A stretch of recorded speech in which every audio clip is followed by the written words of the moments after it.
warahmatullahi wabarakatuh, Ibu Masita. Waalaikumsalam warahmatullahi wabarakatuh, Dewi. Baik Ibu Masita, terkait dengan pelaksanaan supervisi yang telah kita lakukan, ada beberapa hal terkait dengan percakapan pasca observasi. Bagaimana perasaan Ibu terkait dengan berjalannya kegiatan observasi yang sudah berlangsung? Karena belum terbiasa diobservasi, jadi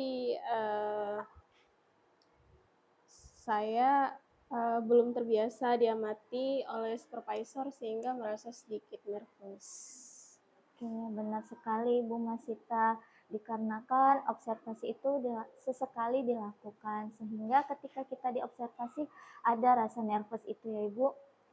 Kemudian apa yang sudah dilakukan pada saat Ibu mengajar dan apa yang menjadi indikator ketercapaian pengembangan yang diinginkan? Yang sudah saya lakukan ketika mengajar itu yaitu memanfaatkan benda-benda yang ada di kelas yang menjadi indikator ketercapaian yang diinginkan, yaitu peserta didik dapat menyebutkan benda-benda yang ada di kelas menggunakan bahasa Inggris sederhana untuk kemudian dipraktikkan ke kehidupan sehari-hari mereka. Oke, baiklah. Jadi intinya Ibu memanfaatkan benda-benda yang ada di dalam kelas begitu ya Ibu? Iya. Kemudian saya akan menyampaikan catatan hasil observasi berbasis data yang menjadi fokus area yang ingin dikembangkan dari percakapan pra-observasi sebelumnya ya Ibu? Iya. Adapun tujuan pembelajaran Ibu Masita yang sebelumnya, yaitu peserta didik dapat menyebutkan benda-benda di kelas menggunakan bahasa Inggris.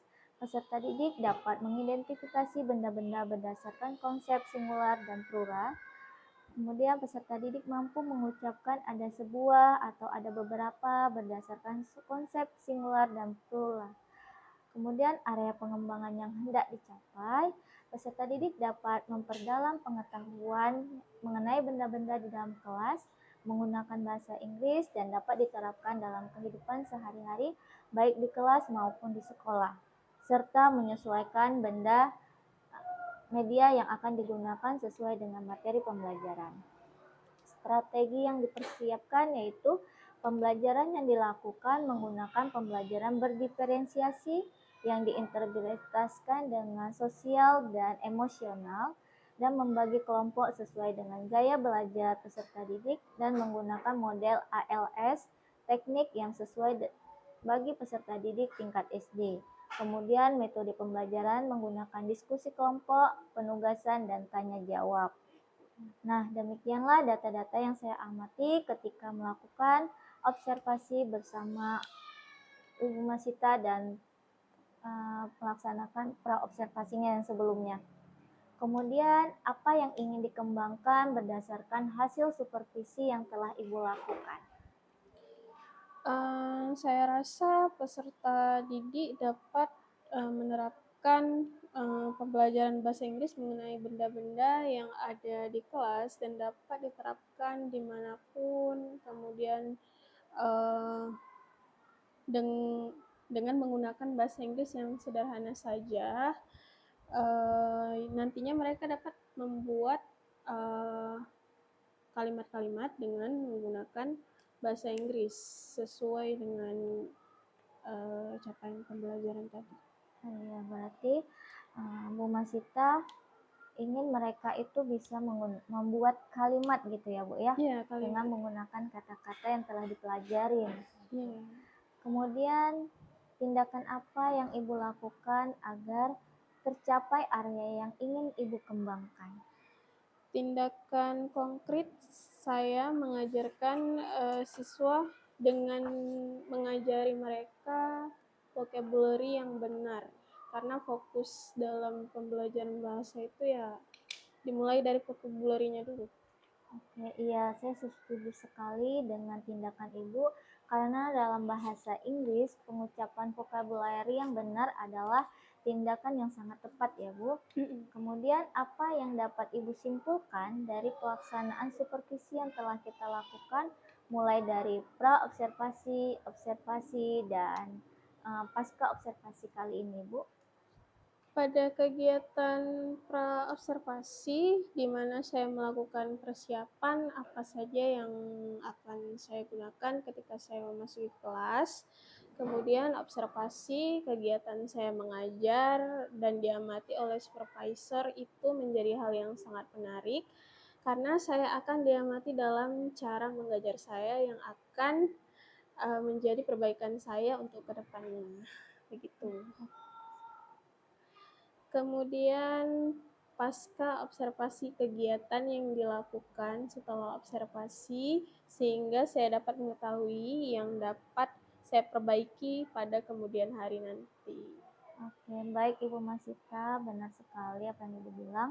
Dengan pra-observasi ini merupakan kegiatan yang membangun antara guru dan supervisor sebagai mitra dalam mengembangkan kompetensi diri. Serta kemudian observasi yaitu kegiatan kunjungan kelas yang dilakukan oleh supervisor dalam kegiatan ini yang saya lakukan sendiri sebagai supervisornya dan Ibu yang akan saya supervisi. Pasca observasi di mana kegiatan antara supervisor dan guru terkait hasil data observasi, menganalisis data, umpan balik, dan rencana pengembangan kompetensi. Proses kegiatan ini bersifat refleksif dan bertujuan perbaikan ke depannya nanti ya Bu ya.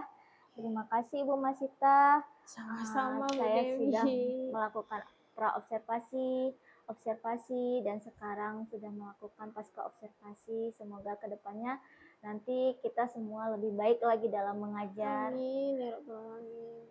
Mungkin Ibu ada yang ingin ditanyakan atau ada yang memberikan umpan balik kepada saya supaya kedepannya saya bisa mensupervisi rekan-rekan sejawat dengan cara yang lebih baik lagi.